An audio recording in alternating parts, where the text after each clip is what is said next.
The people who laugh the loudest are usually the ones who never notice what is standing right in front of them.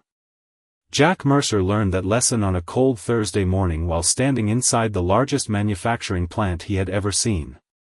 The building stretched across nearly 60 acres on the edge of Dayton, Ohio. Massive steel beams disappeared into the shadows above. Conveyor systems sat motionless. Industrial presses that once produced thousands of components every day stood silent beneath layers of dust. To most people, the factory looked finished. To Jack, it looked paused. A crowd of investors, consultants, and executives gathered near the center of the production floor for the final inspection before the property would be auctioned off and dismantled. Men in expensive suits walked through the facility carrying tablets and spreadsheets. They spoke in numbers. Operating losses.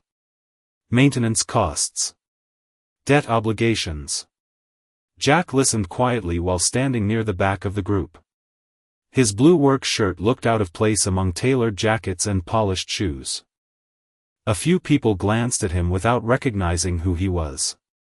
That was normal. Jack spent most of his life being overlooked. At 42 years old, he owned a small industrial repair shop on the other side of town. He rebuilt damaged equipment. Repaired worn-out machinery. Restored systems other companies threw away. The work paid the bills. Most months.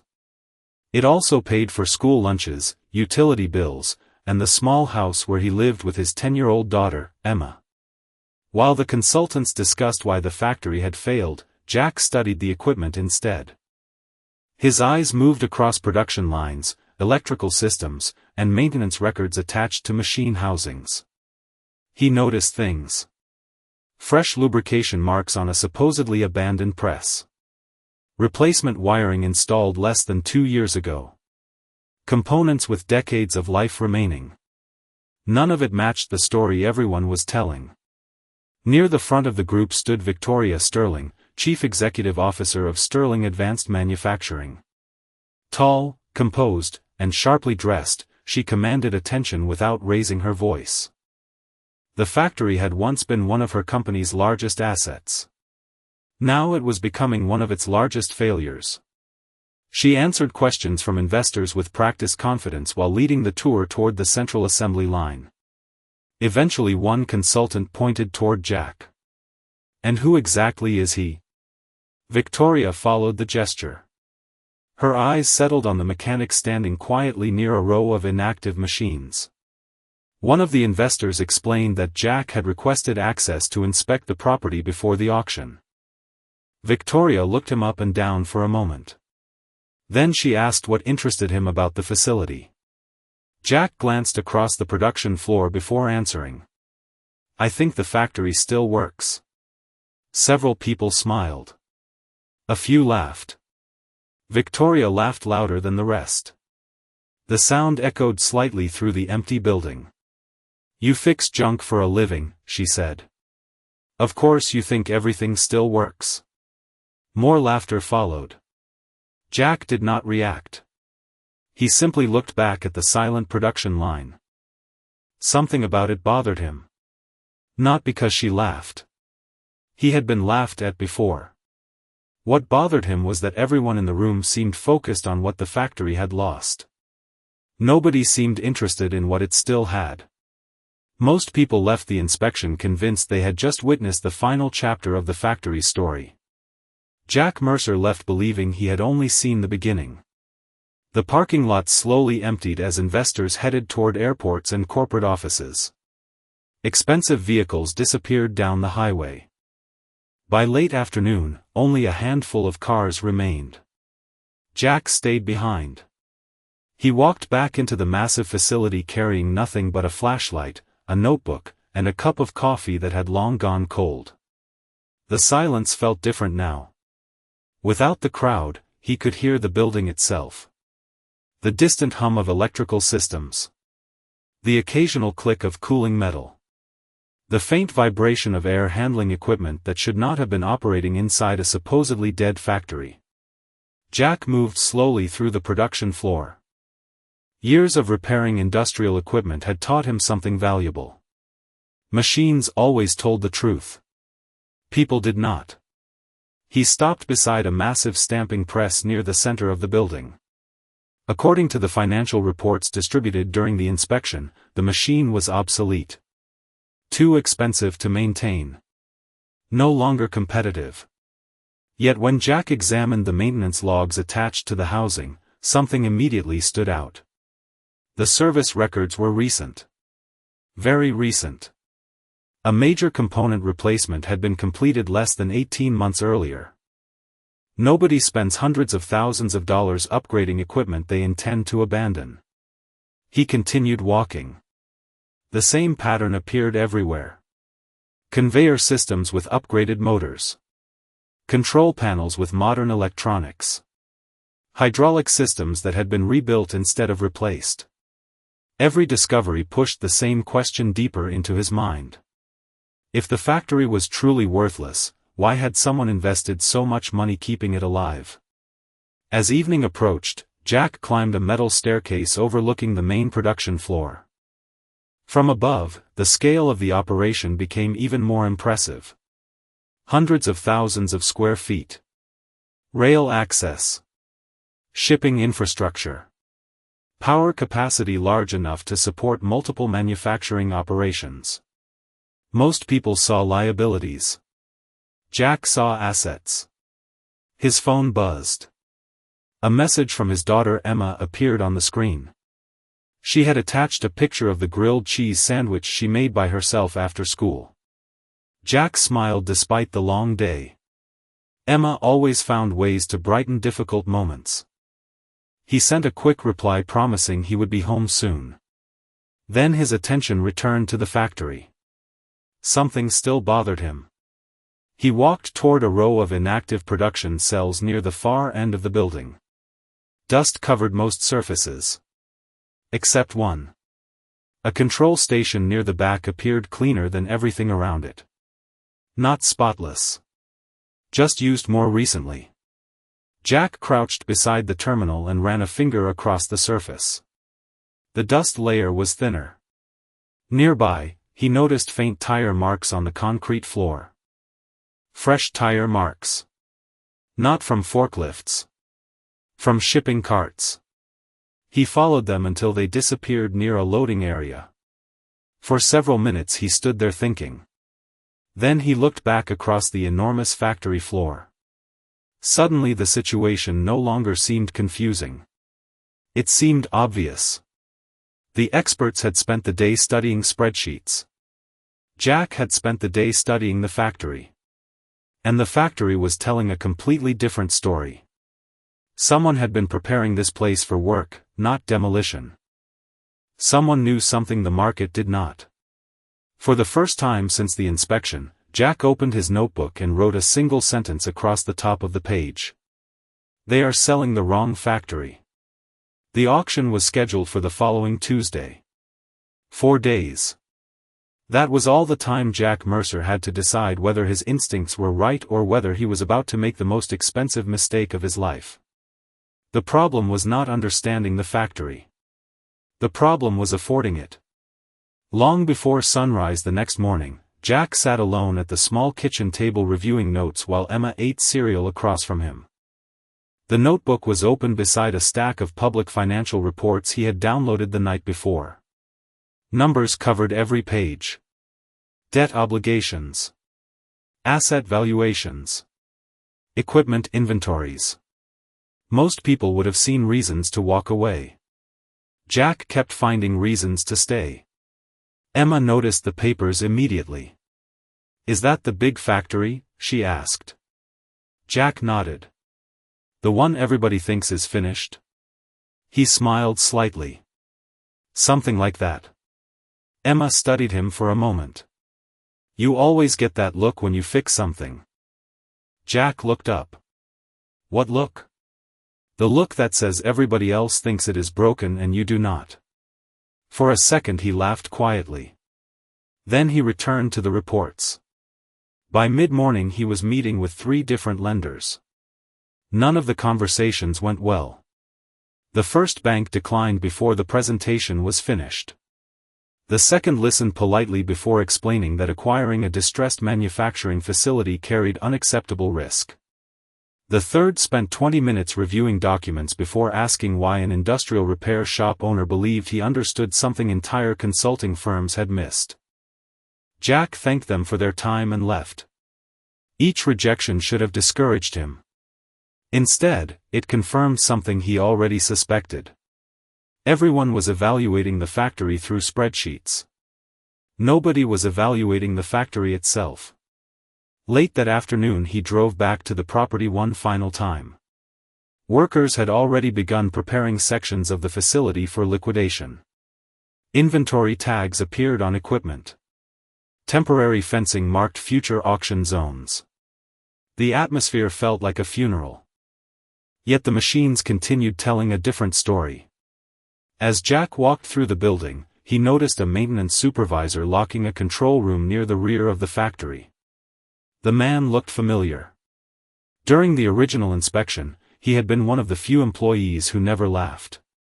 Jack introduced himself. The supervisor recognized him immediately. They spoke for several minutes. Mostly about equipment. Production history.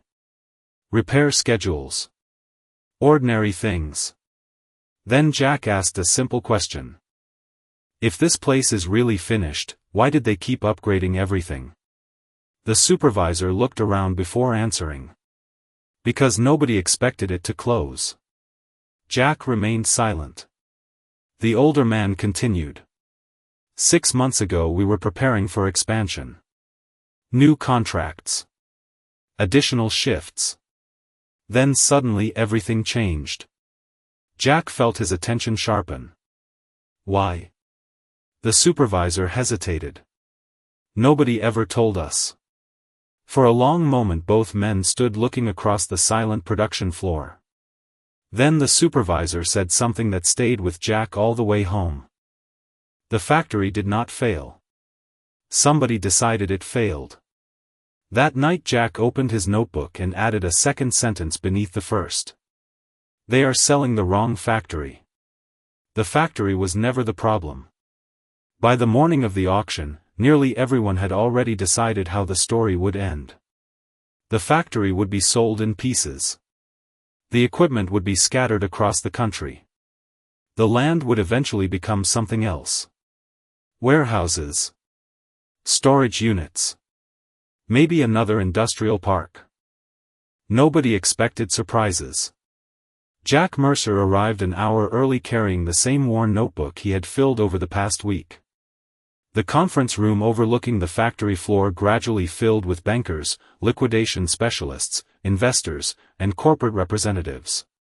Conversations drifted through the room. Most focused on losses. Debt. Risk. Failure. Jack listened without speaking. Through the glass wall behind them, the production floor stretched across the facility like a sleeping giant. The machines remained silent. But he no longer saw abandonment when he looked at them. He saw capacity. Across the room, Victoria Sterling entered with her legal team. She looked composed as always. Professional. Controlled. Yet even from a distance, Jack noticed signs of strain. Dark circles beneath her eyes. A stiffness in her posture. The factory might have been a failed asset on paper, but it was still a $200 million problem attached to her name. As bidding documents were distributed, several investors quietly discussed what portions of the equipment they intended to acquire after liquidation. Nobody talked about operating the facility. Nobody talked about saving jobs.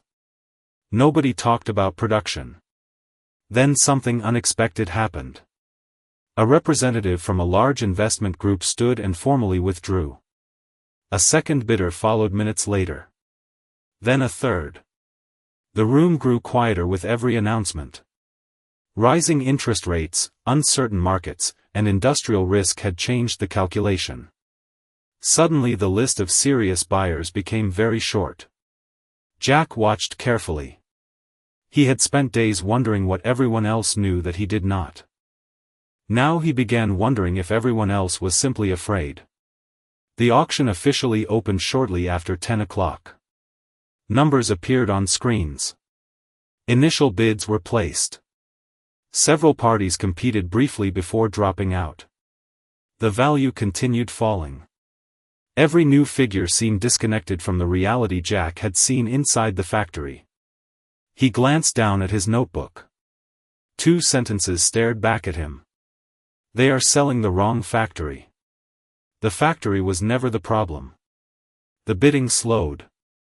Silence settled over the room. The auctioneer looked around for additional offers. None came. Investors studied their papers. Consultants avoided eye contact. Even Victoria appeared surprised by how quickly interest had disappeared. Then the auctioneer prepared to close the round. Jack felt something shift inside him. Not excitement. Not confidence. Certainty. The same certainty he felt when diagnosing a machine everyone else had given up on. He slowly raised his bidding card. Several heads turned immediately. The auctioneer acknowledged the offer. For a second nobody reacted. Then whispers spread through the room. One investor actually laughed. Another shook his head. Victoria looked directly at Jack for the first time since the inspection. Her expression revealed genuine disbelief. The mechanic from the repair shop had just entered the bidding for one of the largest industrial properties in the state. Yet Jack remained calm. He was not looking at the investors. He was not looking at the bankers. He was looking through the glass at the silent production floor. Because unlike everyone else in the room, he was not bidding on what the factory had been. He was bidding on what it could become. The room remained silent for several seconds after Jack's bid appeared on the screen. The number itself was not large enough to shock experienced investors. What shocked them was the person behind it. A mechanic. A small business owner. A single father from the other side of town. One by one, people turned to look at him as though they were trying to solve a puzzle. Victoria Sterling sat motionless, her attention fixed on the man everyone else had dismissed days earlier. The auctioneer cleared his throat and continued the process. Another bidder entered a competing offer. Then another. The price climbed. Most expected Jack to stop. He did not. Each time the number rose, he quietly submitted another bid. No speeches. No dramatic gestures. No attempt to prove anything. He simply continued. By noon the field had narrowed to 2 serious participants. A national investment group and Jack Mercer. The investors around the room began whispering more openly now. Some assumed Jack represented hidden partners. Others suspected outside financing from a larger company. Nobody believed he was acting alone. The truth was less dramatic. Over the previous 4 days Jack had done something most people never considered. He had spoken directly with former suppliers, former customers, and former plant managers. While consultants studied reports, he studied relationships. He discovered several manufacturers were still searching for domestic production capacity after recent supply chain disruptions. He found former clients willing to sign conditional letters of intent if the factory reopened. He located experienced supervisors who wanted their jobs back. None of those commitments guaranteed success. But together they painted a picture nobody else had bothered to see. The factory already had demand waiting for it. It simply needed someone willing to restart it. Late in the afternoon the final competing investment group withdrew. Their representative quietly closed his folder and left the room. The auctioneer looked around one final time. No additional bids appeared. The gavel came down. Just like that, ownership changed hands. The room reacted with a mixture of confusion, disbelief, and curiosity. Several investors immediately gathered around their attorneys. Others hurried to make phone calls. Victoria remained seated for a moment longer before finally standing.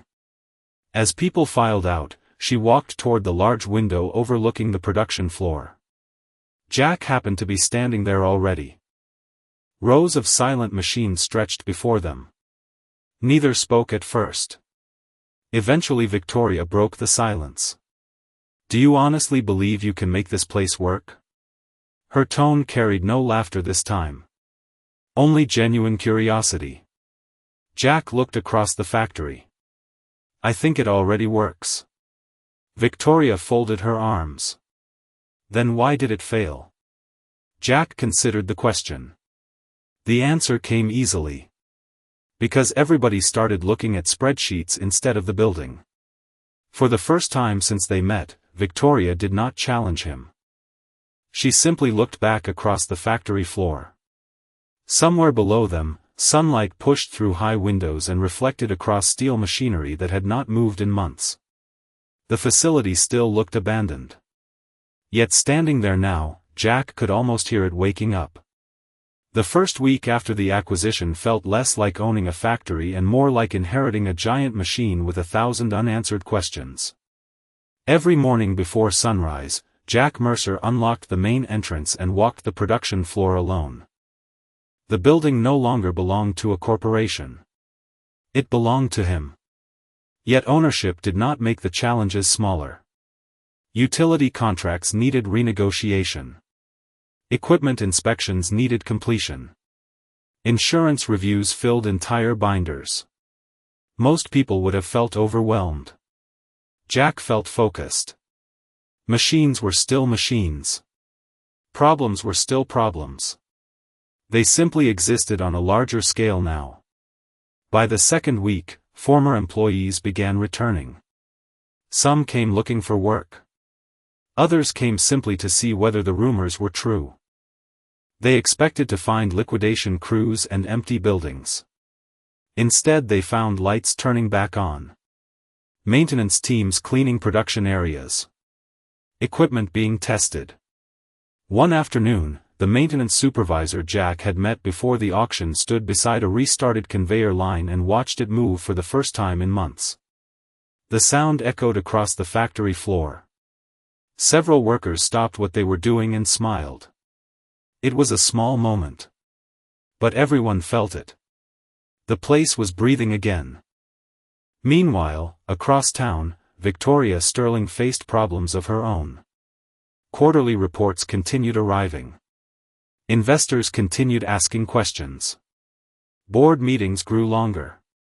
Yet one topic appeared more often each week. The factory. At first the updates seemed insignificant. Utility usage had increased. Hiring activity had resumed. Equipment certifications were being renewed. Then came a report that caught her attention. A regional manufacturer had signed a production agreement with the facility. A few days later another customer followed. Victoria read the documents twice. Most distressed industrial properties remained idle for years after acquisition. Somehow, Jack had restarted operations within weeks. One evening she found herself driving past the facility after a meeting. She told herself it was simple curiosity. Nothing more. The parking lot surprised her immediately. Vehicles filled spaces that had been empty during the inspection. Delivery trucks moved through loading areas. Lights illuminated production zones behind the windows. The building no longer looked abandoned. It looked alive. Inside the factory, Jack stood beside a newly restored machining center reviewing performance reports. The machine had exceeded production expectations during testing. Another small clue. Another confirmation that the experts had missed something important.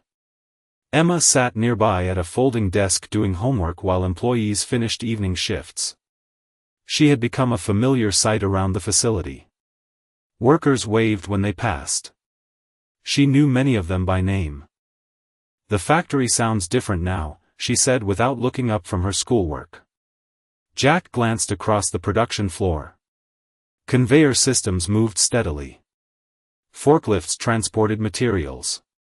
Workers discussed schedules. The silence that once filled the building had disappeared. "It does," he said. Emma smiled. "It sounds happy." Jack laughed quietly. Then his attention shifted toward the main entrance. A luxury sedan had just pulled into the parking lot. Moments later, a familiar figure stepped out and stood looking at the building. Victoria Sterling had come back. This time she was not arriving as the owner. She was arriving as someone trying to understand what she had failed to see. Victoria Sterling stood just inside the main entrance while workers moved through the factory around her. Nobody stopped to stare. Nobody rushed over. The building operated with the steady rhythm of people focused on getting things done. That alone surprised her. During the final months under corporate ownership, every decision had required meetings, approvals, presentations, and reports. Here, problems seemed to move directly toward solutions. Jack Mercer spotted her from across the production floor and walked over. His blue work shirt looked exactly the same as it had during the inspection months earlier. The factory was larger. The responsibilities were larger. Yet somehow he appeared unchanged. "I was not expecting visitors," he said. Victoria glanced around. "I was not expecting this." Jack followed her gaze. Conveyor systems moved steadily through one section of the building. Newly hired technicians calibrated equipment nearby. Forklifts carried materials toward shipping areas. The facility no longer resembled a distressed asset. It looked like a growing business. Victoria spent the next hour walking through the factory. Not as an executive. Not as an owner. Simply as an observer. Everywhere she looked, she noticed details she had missed before. Machines she once considered obsolete were producing components efficiently. Former employees greeted supervisors by name. Production boards showed completed orders and upcoming schedules. Most surprising of all, the atmosphere felt optimistic. During the tour, they passed the maintenance supervisor Jack had met before the auction. The man smiled when he saw them. "We are adding a second shift next month," he said proudly. Victoria stopped walking. "A second shift?" The supervisor nodded. "We cannot keep up with demand." After he left, Victoria remained silent for several moments. Finally she turned toward Jack. "How many contracts have you signed?" Jack thought for a moment. 12. Victoria looked genuinely stunned. 12? There are more discussions happening. She studied him carefully. "You knew this would happen." Jack shook his head. "No. I hoped it would happen." They eventually reached the elevated walkway overlooking the production floor. Months earlier, they had stood in almost the same location while discussing a factory everyone believed was dying. Now hundreds of employees worked below them. The contrast was impossible to ignore. Victoria rested her hands on the railing. "Do you know what bothers me the most?" she asked quietly. Jack waited. "I walked through this building dozens of times. I reviewed reports. Inspections. Presentations. I listened to consultants. Analysts. Advisors." Her eyes remained fixed on the factory below. "And somehow you saw more in one afternoon than all of us saw in years." Jack looked across the production floor. "You were looking for reasons to close it." Victoria exhaled slowly. "And you were looking for reasons to save it." Neither spoke for a while. The sounds of production rose from below. Machines running. Workers talking. Orders being completed. Evidence everywhere. Eventually Victoria smiled for the first time since arriving. Not the polished smile used in boardrooms or interviews. A genuine one. "You know," she said, "the board still talks about the mechanic who bought a factory." Jack laughed quietly. "And what do they say?" Victoria looked down at the thriving operation beneath them. They say they wish they had listened to him sooner. The months that followed transformed the factory from an unexpected success into something far larger. New contracts continued arriving. Production lines that had once sat silent now operated nearly around the clock. Additional employees returned every week. Some had spent years searching for stable work. Others had relocated after believing the facility would never reopen. Now they were coming back. One afternoon Jack Mercer stood inside the main conference room reviewing expansion plans with department supervisors. The room had once hosted meetings about layoffs and closures. Now the discussions centered on growth. New equipment. Additional customers. Training programs. Future investments. The contrast was impossible to ignore. Yet the most surprising development arrived through a phone call. A major aerospace supplier wanted to visit the facility. The company had spent months searching for domestic manufacturing capacity and had heard about the factory's revival. The opportunity was larger than anything Jack had pursued before. Winning the contract would change the future of the operation. The visit was scheduled for the following week. News traveled quickly through the building. Employees prepared production areas. Supervisors reviewed quality metrics. Maintenance teams inspected every critical system. Everyone understood what was at stake. On the morning of the visit, several executives arrived and toured the facility. They asked detailed questions. Examined equipment. Studied production processes. For hours they moved through the building evaluating everything. Jack answered each question honestly. He never exaggerated. Never promised perfection. He simply explained what the factory could do and where it was headed. Late in the afternoon, the visitors gathered in a conference room overlooking the production floor. Their lead executive looked across the operation for several moments before speaking. "Most facilities show us presentations," he said. "You showed us production." Jack nodded. The executive smiled. "We like production." 3 weeks later the contract was awarded. It became the largest agreement in the factory's history. The announcement attracted attention throughout the industry. Trade publications covered the story. Business reporters wrote articles about the remarkable turnaround. Investors who once ignored the facility suddenly wanted meetings. Analysts who predicted failure began publishing explanations for its success. Through it all, Jack remained exactly the same. He still arrived before sunrise. Still walked the production floor. Still spent more time talking to technicians than executives. One evening, as workers completed a shift change, Emma sat beside him near the assembly area doing homework. She looked around at the busy factory and smiled. "There are a lot more people here now." Jack looked across the floor. She was right.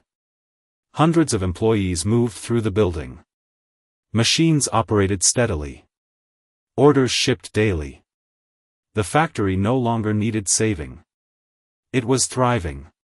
At that moment a familiar figure entered the facility. Victoria Sterling. This time she was accompanied by 2 members of her board of directors. They stopped near the production floor and looked around in silence. The board members appeared stunned. They had expected improvement. What they found was an empire taking shape. Victoria eventually spotted Jack and walked toward him. Her expression carried something entirely different from the confidence she had worn during their first meeting. It looked a lot more like respect.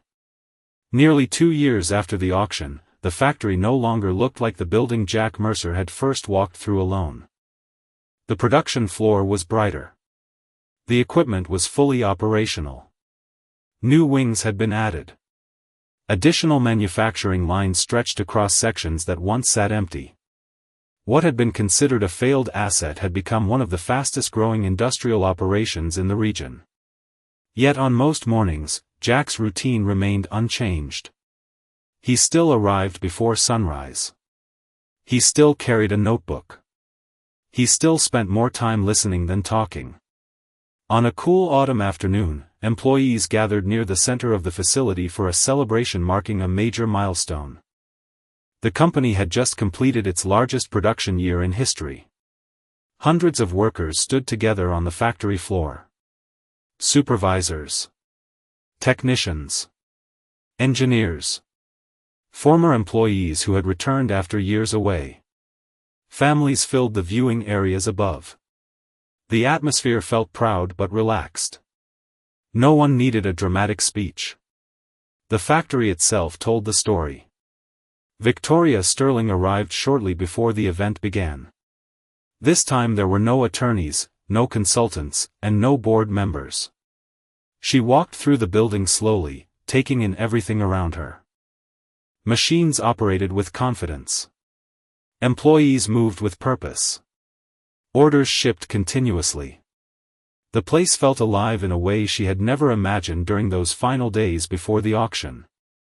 Eventually she found Jack standing near one of the original production lines. The same line everyone once considered obsolete. "I thought this machine was supposed to be worthless," she said with a smile.